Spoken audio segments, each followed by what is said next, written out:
First of all, good morning, good evening, depending on your time zone. It is so good to be back here learning with you here at Drisha as we kick off the Fool's Month.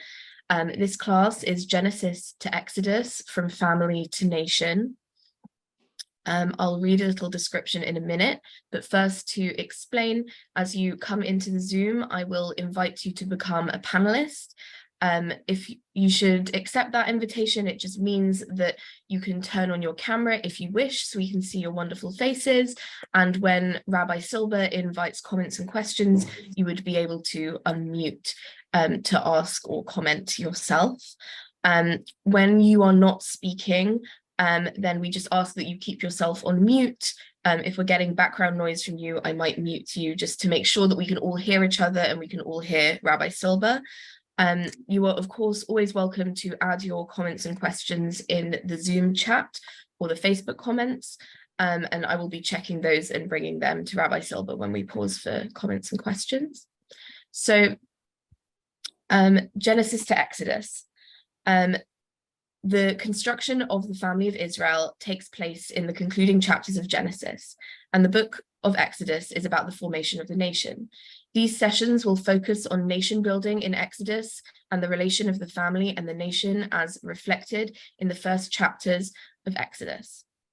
Rabbi David Silber is the founder and dean of Drisha Institute for Jewish Education in New York in Israel.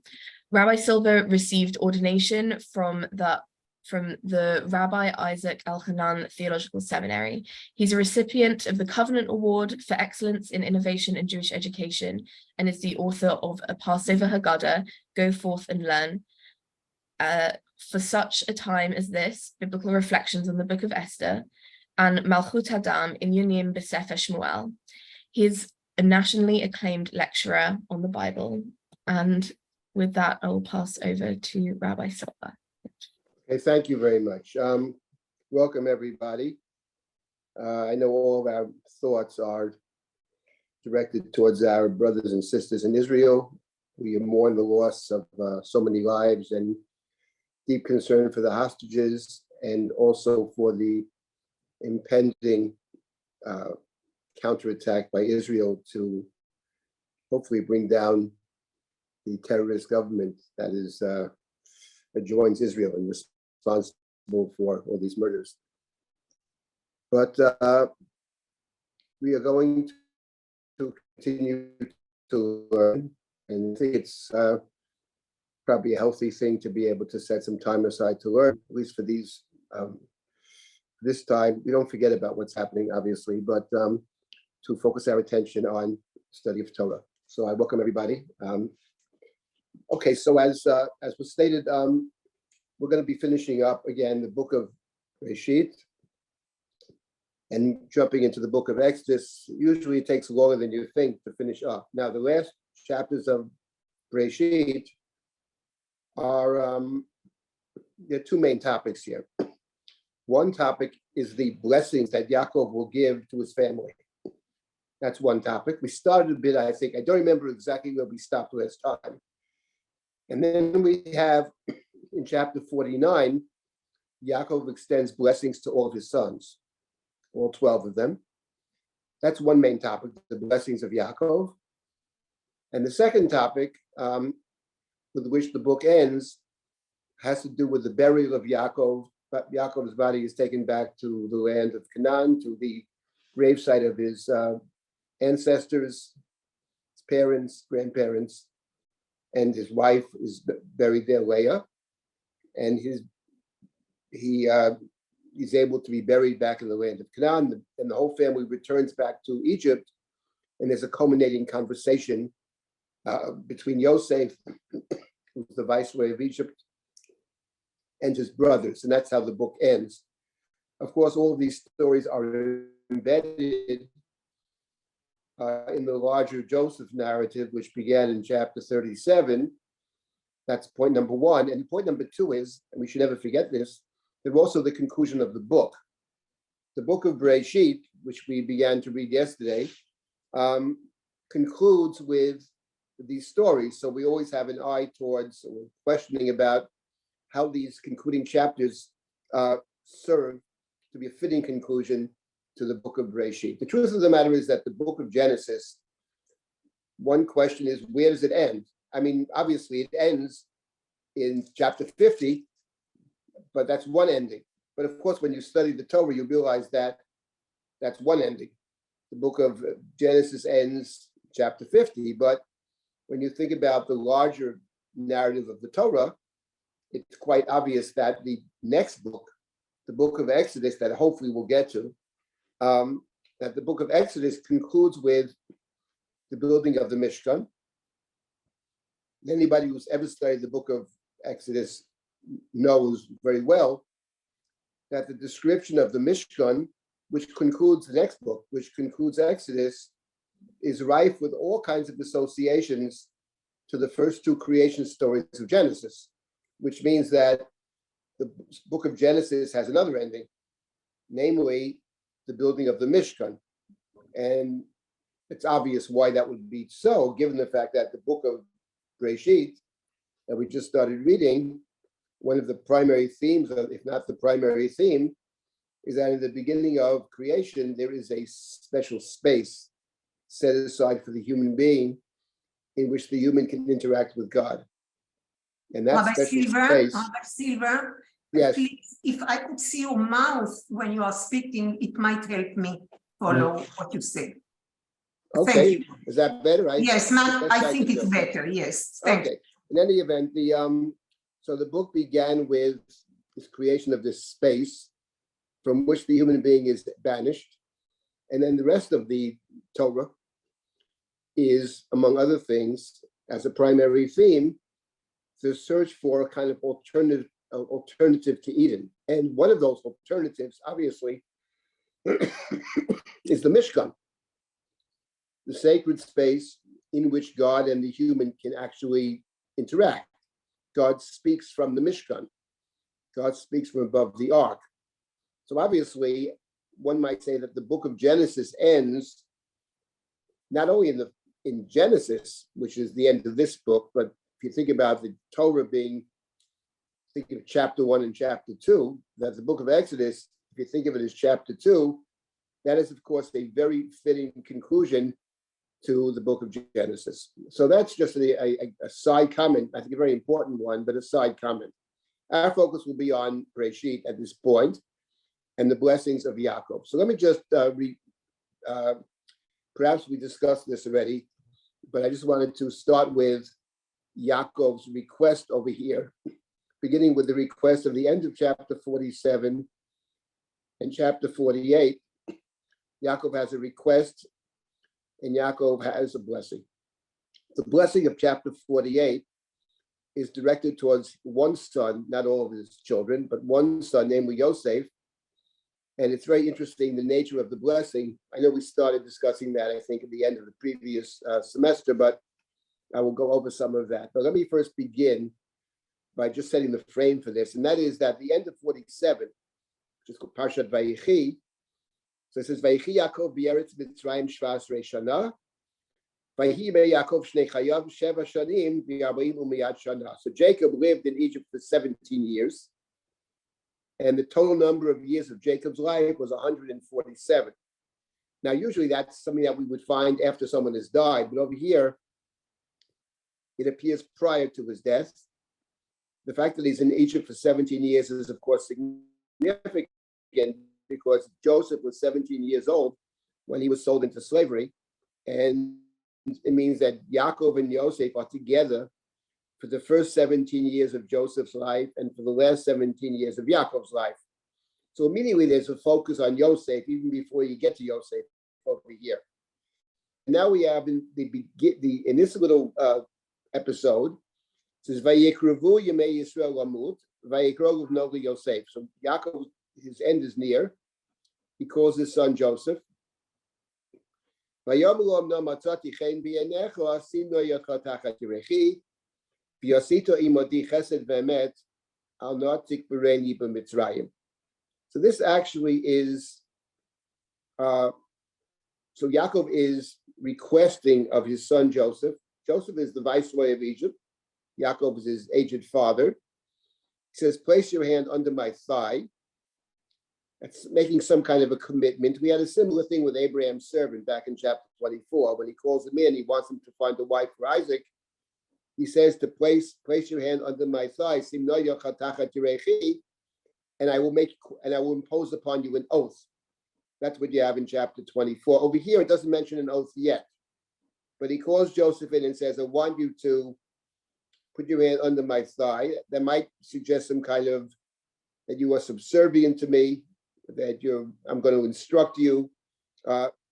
Grabbing onto my body could see it as a kind of handshake, perhaps. There are different opinions as to exactly what this suggests, but in any event, it certainly suggests some kind of commitment.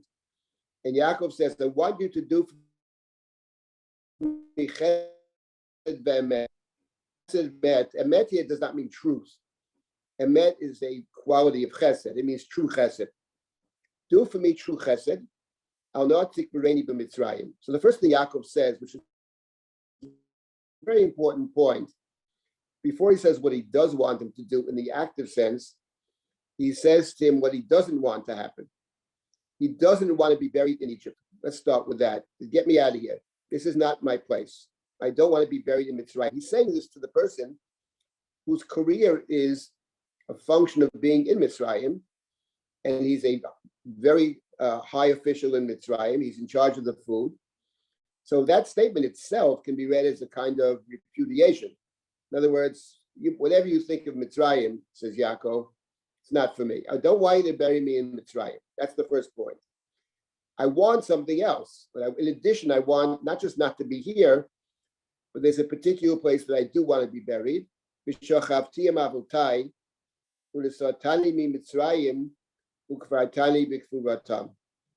Yaakov says, I want to be buried in the grave of my ancestors. He doesn't mention the land of Canaan over here. He doesn't even mention Marat HaMachpelah, but he says, I want to be buried with my ancestors. Being buried with your ancestors, with your family throughout the Bible is something very significant. It appears over and over again, for example, in the book of Melachim. It's a very positive thing to find your place at the end of days with your family, with your ancestors. That's the request. Vayomar Anochi Asekid Barecha. So Yosef says to Yaakov, I will do it. Vayomer Hishavali, Vayishavalo. And now Yaakov surprisingly says, after Joseph just said, I'm going to do it. And Yaakov says, I want you to swear. Vayishavalo, and he swore. Vayishtachu Yisrael Arosh Amitah, and Yaakov, called Israel here, bowed at the head of the bed. So I know we studied this together. I just want to go over this as a way of beginning our studies now. And that is that the question that I raised, which I think is a fairly obvious question, is why does Yaakov make Yosef swear after Yosef just said, Anochi Esekid Barecha, I'm going to do what you say. So he already agreed to do it.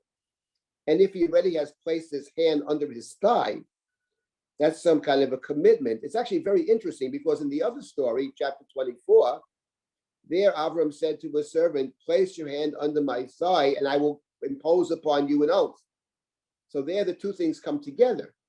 But in the story over here, in the end of chapter 47, Joseph has already presumably placed his hand under his thigh, and it doesn't mention an oath. So that the oath is separate. In other words, even after he agrees to do it, then Yaakov imposes the oath. And that requires some kind of explanation as to why he would impose the oath even after Yosef said, Anochi Esekid Barecha.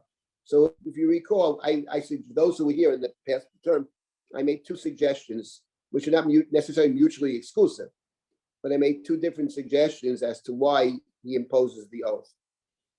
The first one is very simply that he wants to make sure that Yosef actually does it. Now, Yosef says, Anochi Esekid Barecha, I will do it, but things could happen. For example, Yosef could go to Paro and say, my father wants to be buried in his family grave in a different land. And Paro could say, oh, that's very lovely, and I understand, but it's very difficult for me to do that because you're the viceroy of Egypt. I can't have your father buried in a foreign land. So I don't think it's a great idea. And now the question is, what would Joseph respond in that case? Would Joseph say, I'm Pharaoh, but I really have to do it? Would he argue with Pharaoh? Would he beg Pharaoh? Or would he say, I'm not going to fight with Pharaoh? And my father would understand. Yaakov would understand that, you can't fight with Pharaoh. So Hishavali is a way of Yaakov saying to Yosef, let me tell you right now, your father will not understand. Because when you take an oath in the Bible, and this is actually a very important point, the oath has to be fulfilled. There's no such thing as getting out of your oath. You can't voluntarily get out of, you can't say, I go to a chacham, we have hatarat nedarim. That doesn't exist in the Bible. So once you swear to do it, you have to do it. And Yaakov wants to make sure that Yosef will do it because, not that Yosef doesn't mean it, he means he'll do it, but things can happen in life that get in the way. That's one possibility. The second possibility that I suggested, which I think I like even better, but though they're not mutually exclusive, is that what Yaakov is saying is something else. When you impose the oath, the idea of the oath is a commitment made in God's name. And in thinking about oaths, the oath, there's vows and there's oaths. There are the shvuot and there are nidarim. But they are essentially commitments made in God's name, especially the shvuah, which in the Talmud, according to many, requires the name of God. I swear in God's name, in order that it be valid. And even those who think you don't need God's name expressed explicitly, it's because I think implicitly you have God's name. And the point then would be, what Yaakov is saying implicitly to Yosef, is that my request to be buried with my ancestors, and Yosef knows where they're buried in the land of Canaan, they're buried in Hebron. It's not just a personal request, love of family, connection to family. For Yaakov, this is a religious obligation. In fact, God said to Yaakov when he was going down to Egypt, Yaakov was very frightened to leave the land. And God said to Yaakov, I will bring you down, I will bring you up. And Joseph will place his hands over your eyes. In other words, you'll die in Egypt, but I will bring you up. So Yaakov understands that God has promised Yaakov he will be brought up, and not just promised him in the sense that I know you want to do that, I know you're concerned about that, but perhaps, this is the point we'll get to later, perhaps the very fact that Yaakov leaves is a prefiguring of the fact that Bnei Yisrael will someday leave as well. So the idea of the oath is, when you take an oath, it's you're doing it in God's name. And in thinking about Sefer Breshit and beyond, we remember that the first time Yaakov leaves the land to run away to his uncle, to Lavan, he goes to sleep in Beersheba, and he has a dream. And when he wakes up from his dream, he takes a vow. Vayidai Yaakov Neder, he takes a vow. And the vow is, if you will take care of me, protect me, be with me, I promise to return. So the promise to return in the book of Breshit was accomplished, or the context of it is the taking of the neder. So over here, the shvuot and the darim have much in common. So here what he's saying to Joseph is, I know you already committed, I know you're going to do it. But let me tell you something.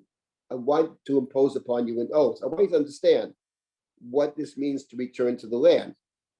And that plays into what is one of the fundamental themes of this narrative, and actually related to the whole book. One of the questions that is implicit, if not virtually explicit in the story, and that is, to what extent is Joseph put it this way, to what extent is Joseph Jewish? To what extent is Joseph become an Egyptian? Yes, he has feelings towards his brother, his father. He's fundamentally a Mitzri. In every objective way of measuring someone, he's an Egyptian. He's got an Egyptian wife. He's married into the Egyptian priesthood. He dresses like an Egyptian. He's got an Egyptian name, Safnat Paneach. So and he doesn't go back. He never made an attempt to go back. He named his first son Menashe. So one way to see Yosef is that fundamentally he's an Egyptian.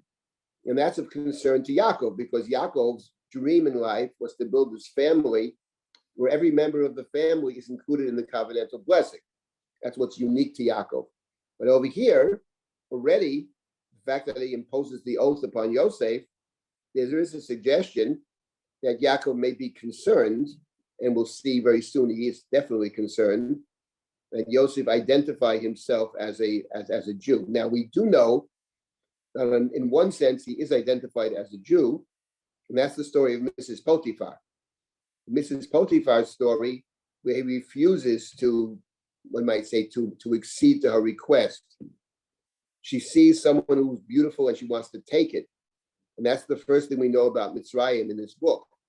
So Mrs. Potiphar is the quintessential Egyptian. And when Yosef doesn't go along with that, doesn't just take what you see, he marks himself as a kind of non-Egyptian within the context of Sefer Bereshit. So from a moral perspective, one could say he already has demonstrated he can't fully assimilate. He may want to assimilate, but he can't fully assimilate. That's on a moral level. On the other hand, in terms of every objective criteria, every symbolic, every symbol that suggests that you are an Egyptian, it's true of Joseph. The name, the dress, the wife, the family, the chariot he drives around. He drives in a chariot. That's a symbol of Egypt. Merkebet HaMishneh. That's a symbol of Egypt. So this is the question that hangs over the story. And then when Joseph swears, Vayishtachu Yisrael Rosh Hamitah, Jacob bows down at the head of the bed. So what does that signify? To whom is Jacob bowing down? That's the question. Two options. He could be bowing down to God, in gratitude to God, or he could be bowing down to Joseph, or it could be both. I lean more towards the second possibility, that he bows down to Joseph. And here we have, and I'm just reviewing what we studied in the past, here we have a very interesting phenomenon in terms of the larger Joseph story, because we remember that at the beginning of the Joseph story, Joseph had two dreams.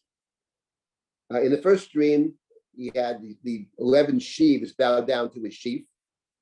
But the second dream, the first dream he tells his brothers, but the second dream he tells his brothers and his father.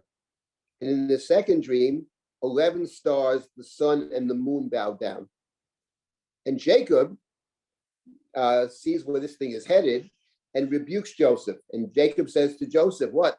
Havo navo ani v'yimcha v'achecha v'ishtachavot l'cha arza. Are me and your mother and the brothers going to bow down to you? So Jacob understands that Joseph's dream is that not just the brothers will bow down, but minimally the father will bow down. The father being represented by the son. And Yaakov says, what is this? You think I'm going to bow down to you? Then it says the brothers were jealous. V'aviv shamar et hadavar, but Jacob remembered it, kept it in mind. So actually, if you think about that dream, we don't find till this point Yaakov bowing down to Yosef. But this verse suggests that he bows down to Yosef. Vayishtachu Yisrael arosh hamitah. But here the Torah does a very interesting thing. Normally when you bow down to someone, the lesser being, person with less authority, less power, bows down to the one with greater authority. You bow to God, bow to the king. Here what's curious is, yes, the aged father bows down to the brilliant viceroy of Egypt. But the question is, who is subservient to whom? That's the question. Because when you read the story, yes, Yaakov bows down. But what he's just done is to impose an oath upon his son. And to the degree that even after Yosef said, I'm going to do it, father. So Yaakov says to him, you're going to do it? Now swear to me you're going to do it. So he imposes the oath. The imposition of the oath, by the way, in the Bible, and certainly in the book of Bereshit, if we think of the first story of chapter 24, it's Abraham imposing the oath upon his servant, upon his Eved. Kings impose oaths on people. You don't impose an oath on the king. The greater authority imposes an oath on the lesser. So here we have something very interesting, that whereas the Chumash is in a sense saying, yes, his dream is fulfilled, but not maybe the way Joseph understood the dream. It's fulfilled in a technical sense, but is it really fulfilled in the way that Joseph had perhaps imagined. And this theme of things working out, but not the way he imagined, I believe is a fundamental theme of these last three chapters. So that's what I want to say, again, to review the end of chapter 47. And now before we start with chapter 48, are there any comments or questions?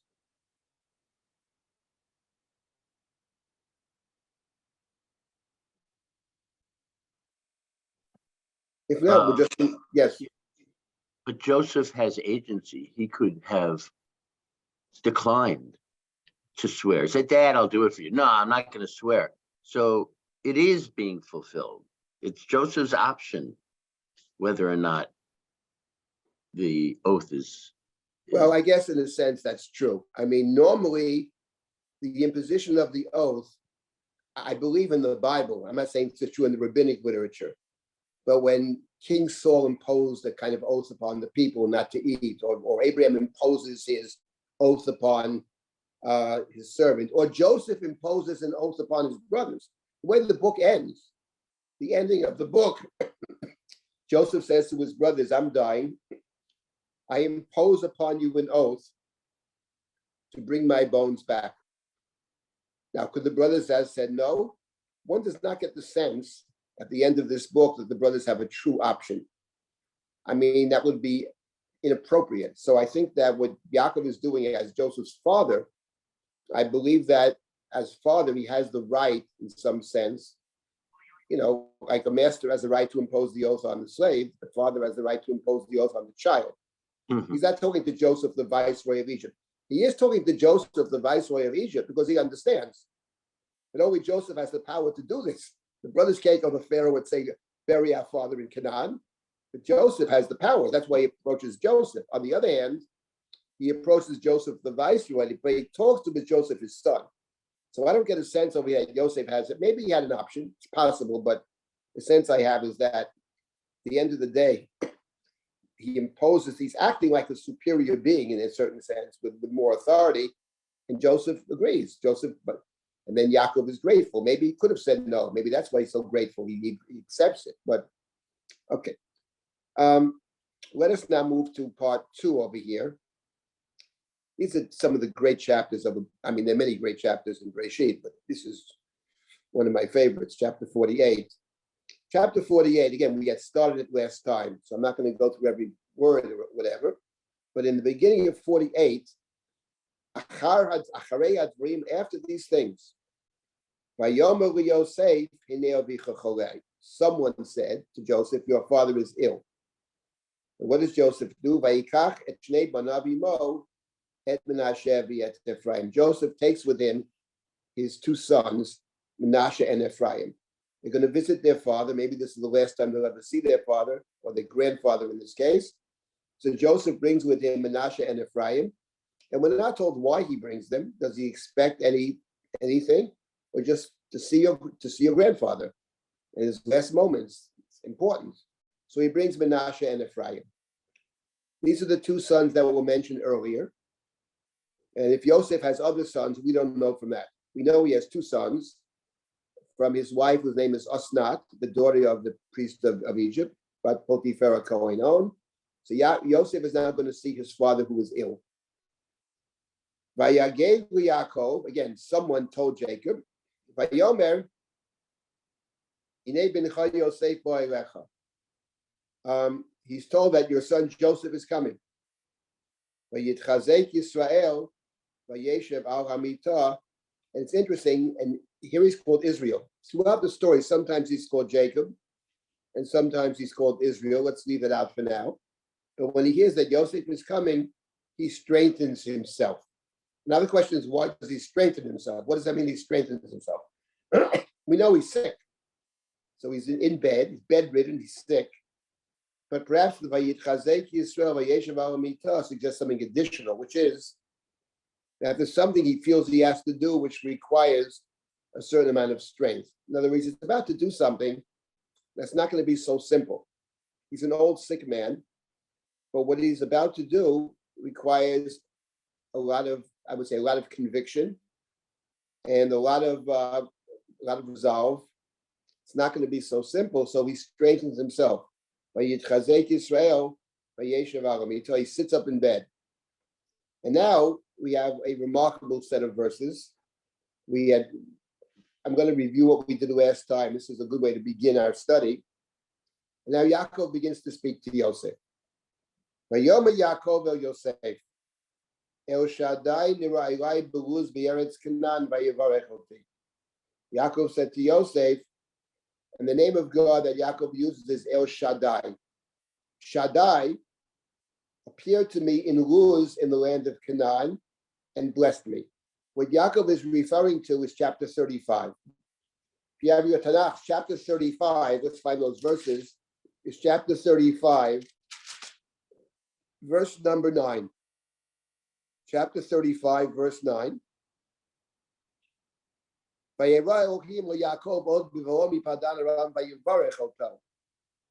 appeared to Jacob again when he came back from the house of Lavan, from Padan Aram, and blessed him. And the blessing is found in verse 10 and verse 11 and verse 12 of chapter 35. So when Yaakov is referencing that blessing, so we have to keep the blessing in mind as we read chapter 48. Yaakov is referring to that blessing, which he quotes, not exactly word for word, but pretty much a repetition of what he's told in chapter 35, which means that when you have somebody recalling an earlier speech, which is almost word for word, then what jumps out at you is what is not word for word, the differences between the two. So we'll see that. There are a couple of very core differences. Notice that Yaakov said, God appeared to me in Luz. Luz is the name of Beit El. Before Jacob, when Jacob went to sleep, when he runs away, he goes to sleep in a place. He leaves Beersheba, he goes to sleep, and the place in which he goes to sleep is called Luz. And when Yaakov wakes up, he renames the place. He names it Beit El. Here Yaakov refers to the place as Luz. God appeared to me in Luz, El Shaddai, and God blessed me. And this is what God said to me back in chapter 35. Vayomer Elai, Hineni mafrecha v'hirbiticha unitaticha l'kalamim. I'm going to make you fruitful. I'm going to multiply you. I'll make you a company of nations. And I will give you this land as a permanent possession. That's Jacob's quote in verse number 3 and verse number 4 of what we read in chapter 35. So what's actually very interesting is what Jacob doesn't mention in chapter 48. He doesn't mention the fact that in those verses it says that God did not change his name from Jacob to Israel. That he doesn't mention. Although throughout chapter 48, the Torah plays with this. Sometimes it calls him Yaakov, sometimes it calls him Yisrael. But what is glaringly missing from chapter 48 is chapter 35, the end of verse number 12, because the beginning of 12 is almost identical. Vayomro Elohim ani El Shaddai. There you have that name of God, Shaddai. Pray urevei, be fruitful and multiply. That you have here, mafrecha here, biticha. Goyu kahal goyim yemineka. Then you have unutatichu ikal amim. Okay, amim and goyim, but it's very similar. What's missing in chapter 48 is the end of verse number 12, which is umulachim mechalatzecha yetzeyu. That kings shall come from you, shall issue from you. That he doesn't mention. So you see already over here in chapter 48 that when it comes to kingship, Joseph will not be the king. That you see over here. The fact that you have two parallel texts. In the first one, it mentions kingship. But now Jacob is blessing Joseph with productivity, fertility, etc., but not with kingship. And we see this later on in chapter 49. We'll go through that hopefully next week or the week after, when Jacob blesses all of his 12 sons. The blessing of kingship he gives to Judah, but not to Joseph. Joseph has different blessings. There's similar blessings, but the kingship blessing is to Judah. The staff shall not depart from Judah. Now, if we ask ourselves the question, which we're going to ask when we get there, but I'll even ask it now. Why is it that kingship is Judah's and not Joseph's? Joseph and Judah have the two big blessings in chapter 49, but the blessing of kingship is to Judah. And this is actually important, I think, in general. It's related to all these chapters. And the point is the following. Remember the blessing that Jacob gives to Judah in chapter 49. It starts with Yehudah, Ata yoducha achecha. Your brothers could be thank you, are grateful to you, or acknowledge you. Modim. And the idea of the king, which the Torah later on speaks of as, from one of your brethren you shall appoint a king. Judah is one of the brethren. Judah is somebody that the brothers can relate to. And they're willing to accept Judah as a leader. I mean, he demonstrates qualities of leadership. But leaving that aside for now, the point is that the king is somebody, optimally, that the people want, people see as their representative. Joseph can never be that. Whenever one thinks of Joseph, and he's very complicated, Torah calls him a Nazir, separate from his brethren. He's not someone that people can actually warm up to. I mean, the fact of the matter is, when he was with his brothers, they threw him into the pit. And when he's in Mitzrayim, they throw him into the pit. So he does a lot of good things. He's very insightful, a brilliant guy, but he's not somebody that others will accept. Maybe they don't understand him. In any event, it's Judah that has the blessing of kingship. So already over here in 48, you see what Yaakov has in mind. At the end of the day, Yaakov is going to give each son of Yaakov what he thinks is appropriate. It's not about how much he loves him. Joseph is clearly his favorite. He loves Joseph, and he sees the brilliance of Joseph, but he can't be the king. But now there's something else, which is the key point, which is the next verse. It says, "V'yatosh shnei banecha, hanoladim lecha b'yeretz Mitzrayim, ad b'ruyei lecha Mitzrayim alihem. Ephraim u'Mnasheh, ki Ruvain v'Shimon yiyu li. U'moladetecha, asher holatu achreihem lecha yiyu. Al shem achreihem yikaru b'nachlatam." Here Jacob says a remarkable thing in verse number 5 and verse number 6, quite remarkable. So now that I gave you this background, what happened when I came back to the land, how God blessed me. You'll be a nation and a company of nations. Now, says Yaakov to Yosef, the two sons born to you before I came to Egypt, they're mine. I'm adopting your two sons. I want to tell you something, Joseph, that these two boys, these two sons of yours, Ephraim and Manasseh, they're like Reuven and Shimon to me. So they're my sons. Therefore, I know they have a father, that's you, and some Egyptian mother, daughter of the priest. That's okay.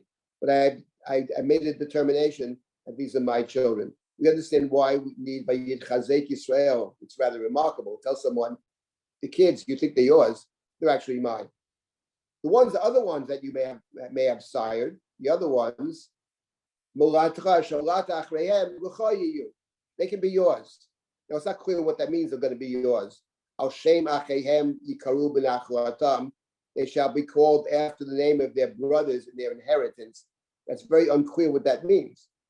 Because first, we don't know of any other sons of Joseph. Certainly in terms of the tribes, there's Manasseh and Ephraim. There is one interpretation that suggests that Joseph may have had other children from Osnat, but they're going to stay, maybe they stay in the land of Egypt, and who knows what happens to them. But as far as I'm concerned, says Yaakov, these two sons of yours, Ephraim and Manasseh, are mine. Now we notice something else about Yaakov's statement to Joseph, which in the context of the chapter becomes very significant, namely, that when Yaakov refers to Joseph's two sons, already over here, before he blesses them, he says Ephraim and Manasseh. He mentions Ephraim before Manasseh. Ephraim is the younger one. But when Joseph brings his sons to see their grandfather, in the beginning of chapter 48, it says that he brought Vayikach et Shnei Banav Imo et Manasseh et Ephraim. There lists them in the correct chronological order. But when Jacob refers to them already over here, says your two kids, Ephraim and Manasseh. Those are the ones that I take them as mine. One might even suggest, which does not contradict what I just said, that in a certain sense, Ephraim could even be seen as the older one, because of course he's younger. But if you think of it in terms of Jacob says, these are my children, right? So the point is, the one that's born closest to Jacob is the oldest, which is Ephraim. What happened in the past is irrelevant. I am their father. If I'm their father starting today, let's see, who's the one who's closest, who's the one that's the closest to me? Well, that's Ephraim, so he's first. Manasseh is the older, but younger as far as I'm concerned. As far as you're concerned, Manasseh is older, but you're irrelevant because I'm the one I just adopted them. Get the adoption papers later. I just adopted these two kids as mine. He makes it clear, like Reuven and Shimon. Now, there's something else going on over here. I want to mention that, and that's the following. What is Jacob's goal over here? What is the goal of chapter 48? That's the question. Very important question. So here, I believe the simplest way to understand it is the following. Yaakov comes down to Egypt, and he has one main mission in going down to Mitzrayim. There's other missions. I mean, it begins the enslavement of the Jewish people and all that. But as far as the family is concerned, Yaakov's concern is, and God made this clear, because Yaakov thinks he's going down for a few weeks, he's going to come back. Says God, no, you're going down until you die. Joseph will place his hands over your eyes, and that makes it clear that one of the primary missions of Yaakov going to Mitzrayim is his main mission in life is to build a family. That is the structure in which everybody's included. But there's one missing piece, which is Joseph, the viceroy of Egypt. Yaakov has to find a way to include Joseph. And what makes it even more difficult is, as I mentioned before, nobody really trusts this guy. The brothers don't trust him till the very end. They still believe after Jacob dies, he plans to kill them. He's not a guy who inspires trust. Part of it is you don't understand him. He has a different way to see the world. But in any event, how do you include Joseph? And Yaakov's method of including Joseph is very interesting. There is no tribe of Joseph. We don't have a tribe of Joseph. Joseph is persona non grata. No one likes him. Okay, you may hate your brother, but you don't necessarily hate your nephews. So what Yaakov is doing here is simultaneously doing two interesting things. One is he's finding a way to include Joseph. That's number one. But not just include Joseph, because when he includes Joseph through his children, he gives Joseph a double portion. So what he's doing is actually assigning the rights of the Bechor, who logically would be Reuven. Reuven is the oldest of all the sons. On the other hand, Joseph is the oldest of Rachel, his beloved wife. And Reuven has fallen into disfavor with Yaakov, as Yaakov will say when he blesses all his sons, because even he may often be well-intentioned, but he does things which are very problematic. He also slept with his father's concubine, etc. So Reuven offers, you can kill my two sons if I don't bring Benjamin back. So in other words, he's unfit to be the leader. So what Yaakov is doing simultaneously is two things. Number one, he finds a way to include Joseph. And number two, not just to include him, but as Yaakov will say later, I give you an extra portion. Shchem achad alachecha. And here there's another interesting point to what Yaakov is saying. Yaakov is saying to Joseph, I give you extra blessings, but the extra blessings that I give you are only with your brethren. They can't see you as not part of the family because they're two tribes, and you can't see them as not part of the family. Yaakov is building the family. Yaakov is including everybody. He finds a way to include Joseph and to make it clear to Joseph that your blessing is in conjunction with them. And now there's something else I was thinking about just this morning, which I think is a very good point. So I'll share it with you. And that's the following. If you think about the book of Breshit, the whole book, one of the questions in this book, from beginning to end, is whether two brothers, let's say, can share a blessing. That is to say, when you look at the story of the brothers in the book of Bereshit, starting with Cain and Abel, Cain and Hevel, we just read, one kills the other. But even when they don't kill the other, Yishmael, Esav, yes, they find a way to coexist in the book of Bereshit, but they're not together. Now, the Yishmael leaves to a different place, Esav leaves to a different place, Esav goes to Edom. Then you can have, you can get along, but they're not actually sharing a blessing. They're two distinct blessings. The first time we have a set of brothers that actually are both included, by necessarily included, is what I consider, in terms of the plot of Genesis, the most important story in the book from a plot standpoint, which is the story of Judah and Tamar in chapter 38. Because in that story, Judah sleeps with Tamar and she gives birth to twins. But in that particular case, neither twin can be excluded. And the reason is that Tamar has lost two husbands and Judah has lost two sons. So the idea of Yibum, levirate marriage, in that story is each of the two sons is replacing one of the deceased brothers. So for the first time in chapter 38, we have a family in which two brothers by necessity are included. I was thinking about that in light of what we have over here in our story in chapter 48. What Jacob wants to do is to give Joseph the rights of the firstborn, but he can't include Joseph. Joseph is not included as a tribe. But in order to give Joseph the right of the firstborn, he gives it to him via his two sons. But then by definition, they're both included, because if you exclude one of them, you defeat your purpose of giving Joseph the right of the firstborn. And what's very striking about these two parallel stories, namely Judah and Tamar, and the story of Jacob and Joseph, is that in each of the two instances, the blessing, the mechanism of inclusion, is not through the father, it's through the grandfather. Because Judah is both the father of these two kids, but he's also the grandfather of the two kids, right? Because they are the grandfather. Tamar is his daughter-in-law. And so these are grandchildren. They're also children. In the case of Yaakov and Yosef, it's very striking that they are he says, they are literally his grandchildren. But he says to Joseph, Ephraim Menashe, Kiruvain v'Shimon Yuli, these are my children. So you have this interesting connection between children and grandchildren in the two instances. Maybe in the future we can reflect upon what that signifies. But minimally, what it signifies is you have two parallel stories. So this is Jacob's way of including Joseph. Let me make one more comment and I'll stop and take comments and questions. And that is the next verse, which is chapter 48, verse number, where is this?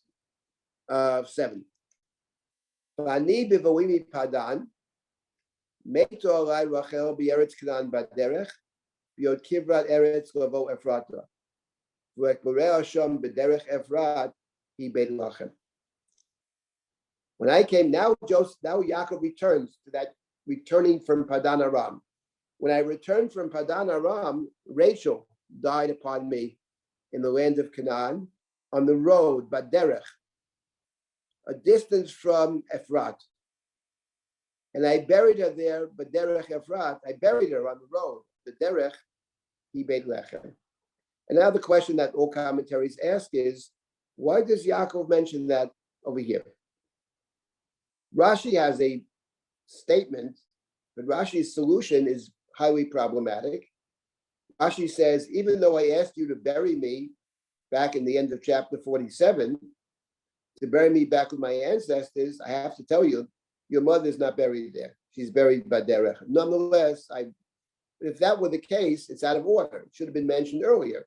Please bury me there. I know Rachel's not buried. Your mother, she died on the road. I had no choice.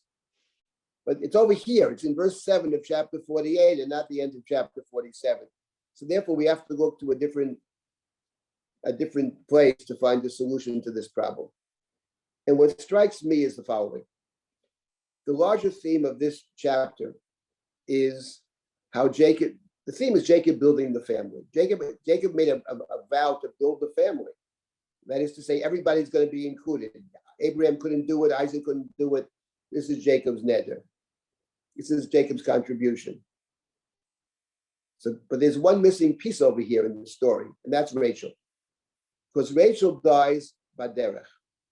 And now, why does Rachel die? She dies in childbirth, but clearly the Torah links her death, the death of Rachel, to the stealing of her father's idols, the Trophim. And Jacob had said, by the way, when Laban said that one of you stole my idols, and Jacob said, whoever took it should die. He pronounces the death sentence upon the one who stole the Trophim.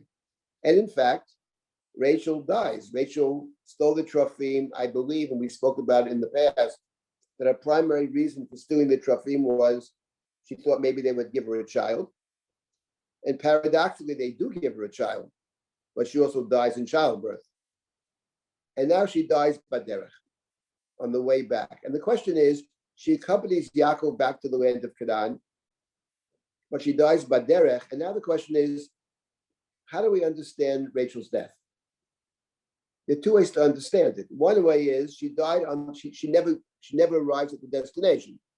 She was in transit. She's traveling from the house of Lavan to Beit El. She doesn't get there. She dies baderech. And there are two ways to see it. One is, well, she stole the Trophim. She's tied in with Lavan. She couldn't leave the house of Lavan.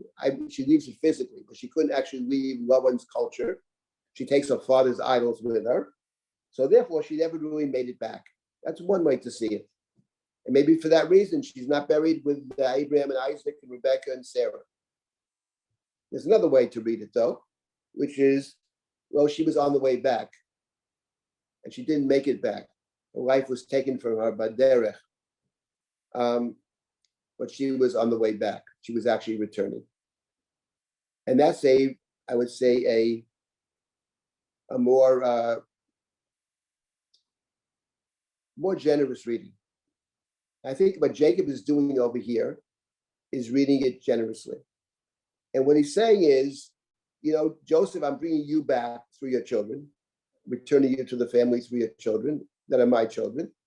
But now he says something else. He says, when I came back from Padan Aram, Rachel died. And he mentions twice where she dies. She died a short distance short of Ephrat. I buried her there on the road to Ephrat, which is Beit Lechem.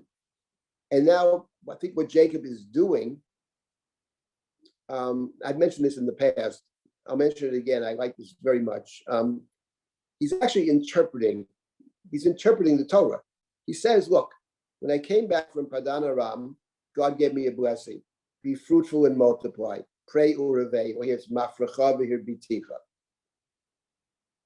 I already had my children. Yeah, Benjamin wasn't born yet. But then my wife dies. Right after God said, be fruitful and multiply, my wife dies. So maybe Jacob thought of it in this way initially, that when God said, be fruitful and multiply, he wasn't referring to me, the person, to Jacob, the person. He's referring to Israel, the nation. He's saying, someday your nation will grow. This is my blessing to you. God blessed him. Right. Be fruitful and multiply as perhaps Jacob, the nation, Israel, the nation. But now what Jacob says is, no, I've come to reinterpret that verse because something else bothered me. Not just that after I was given the blessing of fertility, my wife died, but more than that, where did she die? She died in a place called Ephrat. He mentions it twice. Ephrat means fertility, right? She dies in a town called Fertility.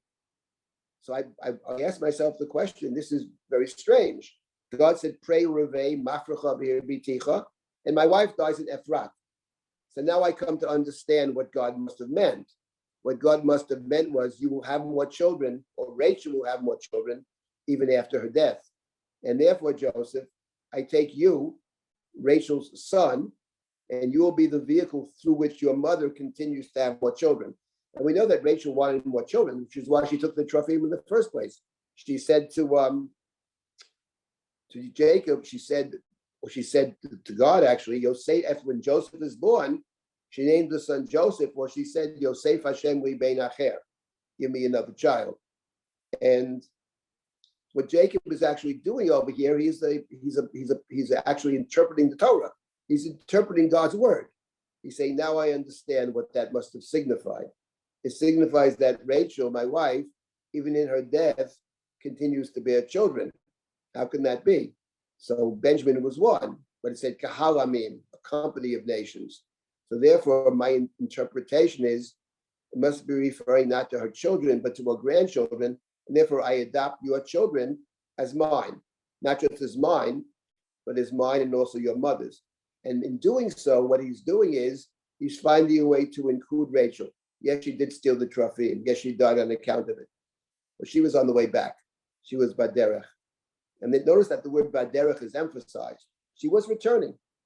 She was on the way back. It's a generous reading of the story of Rachel, which is what Yaakov does here in the larger context of including that side of the family.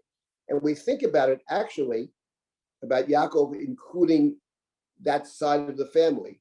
That side of the family has three players. There's Rachel, there's Joseph, and there's Benjamin. When it comes to Benjamin, when Rachel dies in childbirth, we remember back in chapter 35, when she's dying, she named her son Ben Oni, son of Oni, Aleph Vav Nun Yud. Could mean son of my sorrow, or it could mean, as I suggested, son of my sinfulness, from the word oven, Aleph Vav Nun. It's a deathbed confession. Yes, I took the trophy, and yes, the trophy responded, but that was sinful.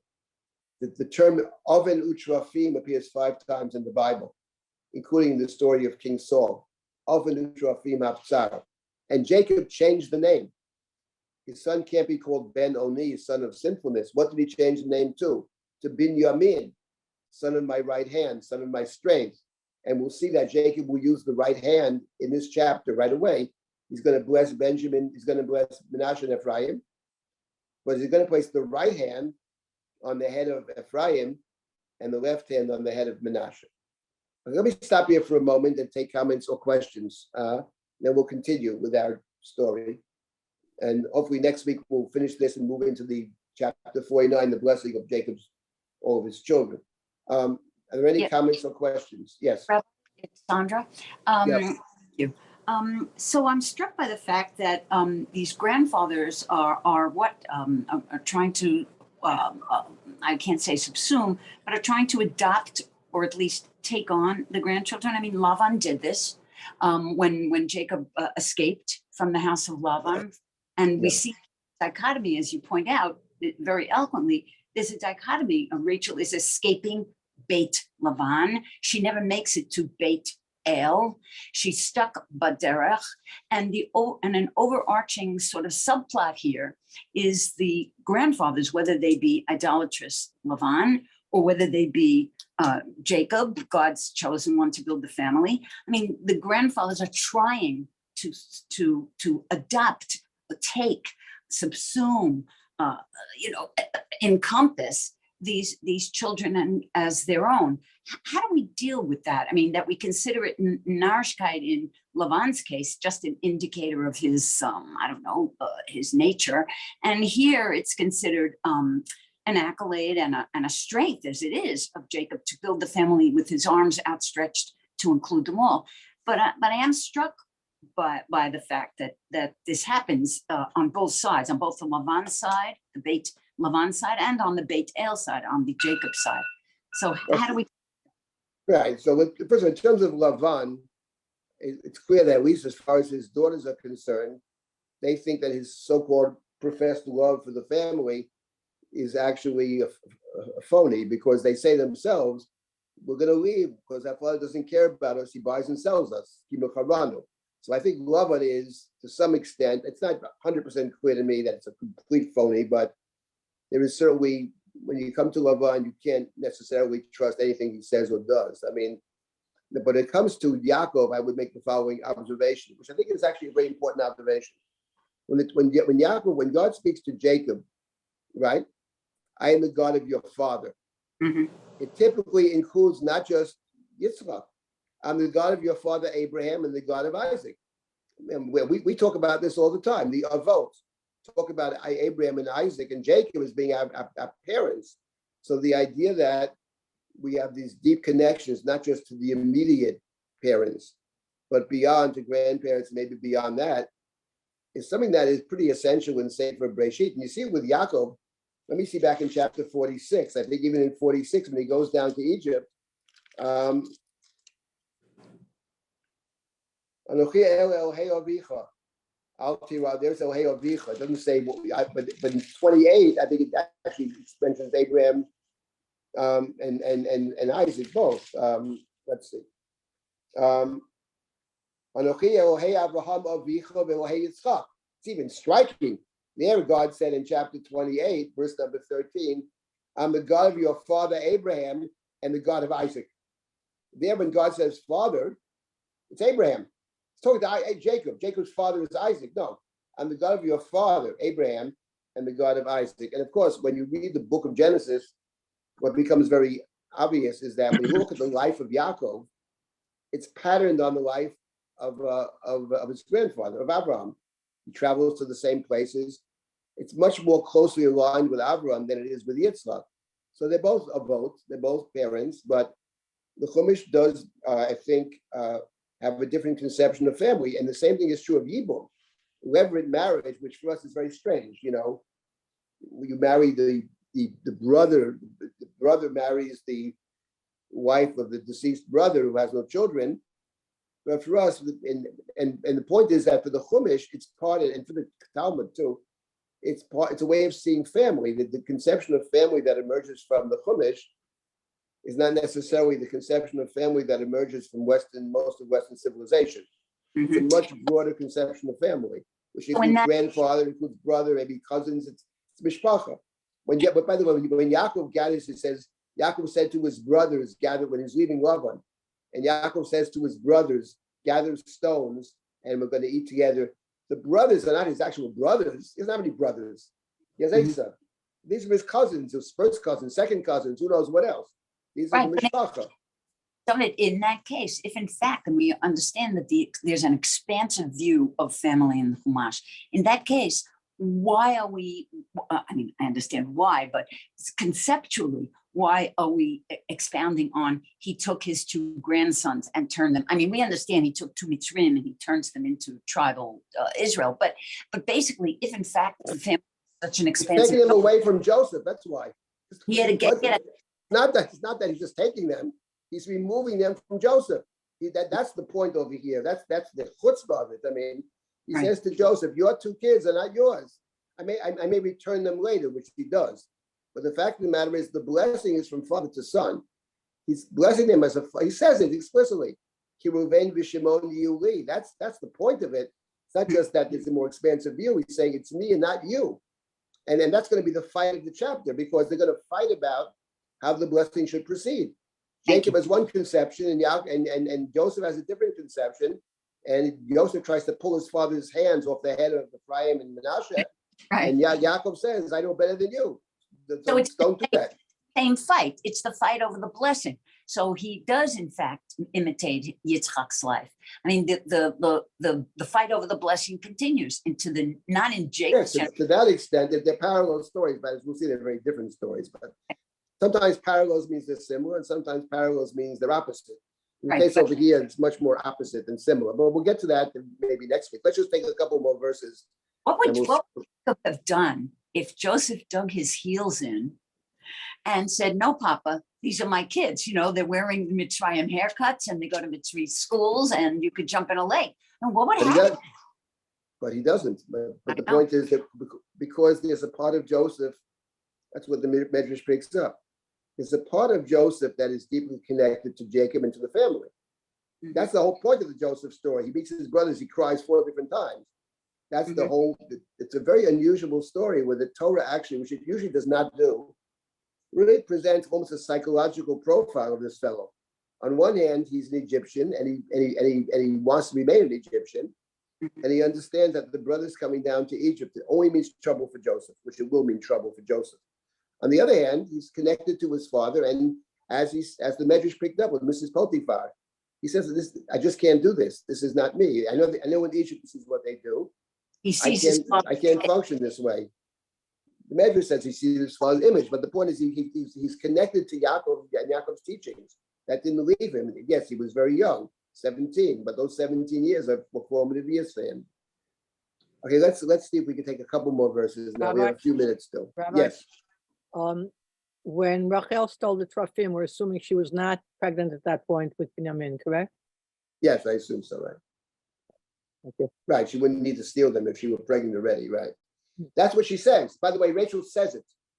We don't have to speculate, because when Lavan is searching for the Trophim, which she puts in the sack of the camel, and she says to her father, "Father, I'm sorry, I can't stand up for you. Up, ki derech nashim," which is a completely gratuitous comment. It's why even mention that in the that little vignette? What's the point? But the point is the Torah is actually telling us why she stole them. What she's saying is derech nashimli, which means I'm not pregnant, but it also means I could become pregnant. That's exactly what she's saying to Laban. Is she's saying, "Listen, Father, I know you love the Trophim. I love to give them back to you. They're very dear to you. Here's the thing: I need them more than you, because I'm still capable of having a child. Ki derech nashimli. Why not capable? I'd be happily. I would never have taken them. But derech. In other words, what you look towards is a vignette which seems completely insignificant, is the most significant, because the Torah is telling you actually why she takes them. To me, that is, I would say, virtually conclusive proof that what I've suggested is actually the pshat, the best pshat. Namely, she took them because she sees them as some kind of fertility god. We know that Michal Bat Shaul also has Trophim, and she has no children. So we know. So it's very logical.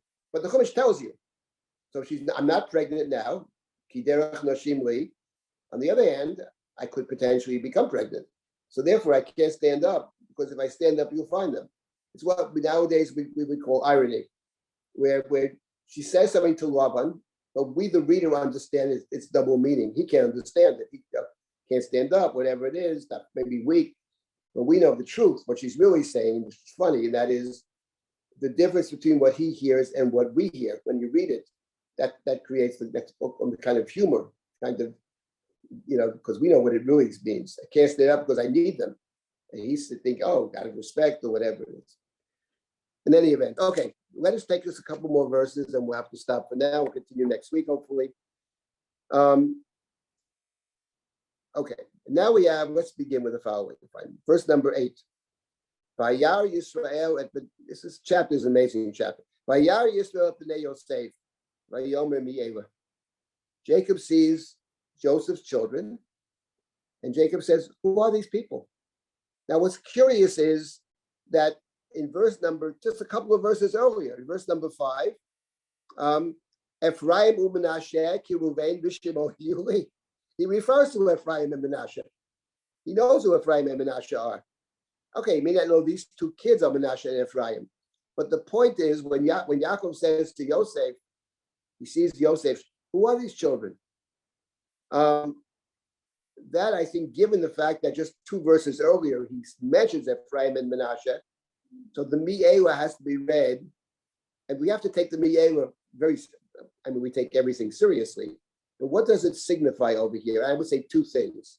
First of all, the Chumash wants the reader, and so to read it and to say, Jacob is very old, he's near death. How much does he really know?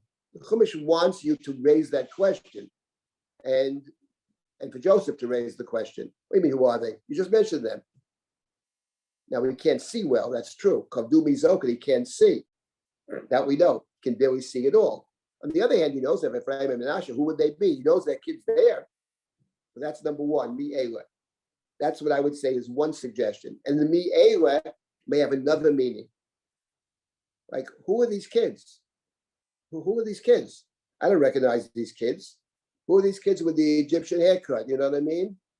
With the teachers, we're talking about Paro or something, or the picture of the horse and chariot. Who are these kids talking Egyptian to each other? That's the Mi'ela. It raises the question. In other words, the two questions. One is, how much does Yaakov know, right? And the second is that Yaakov already in Mi'ela is raising a question, which is, of course, the very reason he wants to adopt them. It says, because these that are here now with me, I take them as mine. I want to place my imprint upon them and my teachings upon them. And they're going to be two tribes. So Yosef's response is, Vayomer Yosef Banayim. And these are my children that God has given me here. They're born in Egypt. Maybe that's why they speak Egyptian. That's who they are. These are my kids. And they may not look like my kids.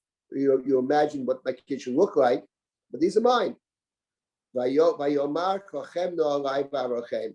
Okay, bring them to me, and I will bless them. Now, remembering that blessings often are from parent to child, father to son, and that Jacob himself, one of the critical stories in the book was Isaac's story of Isaac and blessing, and there too, it's two children. The two children in the story, there's Esau and Yaakov. Now we have another blessing of two children. And now the question is the relationship between these two stories. They clearly are related, but the question is how. Now, in the first story, we know that Yitzchak doesn't know whom he is blessing. The plain reading is he doesn't actually know. There's some who want to read into it. Maybe he really does know, but that's probably zero evidence for that. He doesn't know. He has suspicions, because the voice is the voice of Jacob, and the hands of Esau. But at the end of the day, he blesses. So over here, the Torah is implicitly raising a different question. And we just read a couple more verses and stop. It says, "V'yenei Yisrael kovdu mizokin lo yuchal lirot." It's another parallel to Isaac's eyes are dim, but he can see a little. Jacob can't see anything. It says, "Lo yuchal lirot." He can't see at all. Vayagesho tamei lov, vayishak lahem, vayichabek lahem. He does what Isaac did. He can't see who it is. Come, let me feel you. He smells them. He feels. He touches them. Right over here, same thing with Jacob, with Israel. He can't see them, but brings them near. Exactly the language of Esau of the Yitzchak story. Brings them near, kisses them, hugs them. It's exactly the same. And now we have verse 11, the last verse I'll read now, which is a remarkable verse. Vayoma Yisrael el Yosef, v'ofanecha lo piloti. I never expected to see you again. And behold, God has let me see your children as well. The previous verse just said he can't see. The Chumash is setting up, you wonder, I can see your children. Dad, you can't see anything. You're blind. You don't see anything. That's why you're feeling and touching and hugging and kissing. So the reader is wondering now, what's going on? Does this guy actually know what he's doing? And then he's going to switch the kids around. So Joseph's going to believe he doesn't know what he's doing. He's an old guy, whatever. He means well. He doesn't know what he's doing. Just like Yitzchak was misled. In the case over here, Jacob is misled as well, or misleads himself. So we'll see next week that actually it's one big gigantic setup, because Jacob sees perfectly well. Sometimes the people that don't see better than those who do see. They see the wrong things. They don't really see. All right, so we'll stop at this point. I mean, I'm glad that we're back together learning. And given the situation, which I'm sure all of our thoughts are directed towards situation in Israel, pray for the best. So it's good though to take some time out and to study some Torah together. Looking forward to continuing. And of course, like all of us, praying that we have the best of all possible outcomes in the situation in Israel. Anyway, thank you for joining, and we'll continue next week. If anybody has any questions, you can always send me an email, dsilber@risha.org. Thank you so much, Rabbi Silber, and thank you to all of our participants for being part of our learning community, for your amazing questions and insights. I just want to let you know a little bit more about what's happening at the Full Zman at Drisha. We have this week a class with Rabbi Nati Helfgott on Monday nights, with Dr. Rachel First on Wednesday afternoon, and Mrs. Rachel Gelfman Schultz on Wednesday afternoon as well. We have our Mishnah Learning Initiative that will continue this fall with Mishnah in Depth, Masechet Yevamot with Rabbi David Silber. You can find out more information and register for all these classes and more at 5784.drisha.org/fall. And I'm looking forward to seeing you all next week to continue this learning. Thank you. Thank you. All right.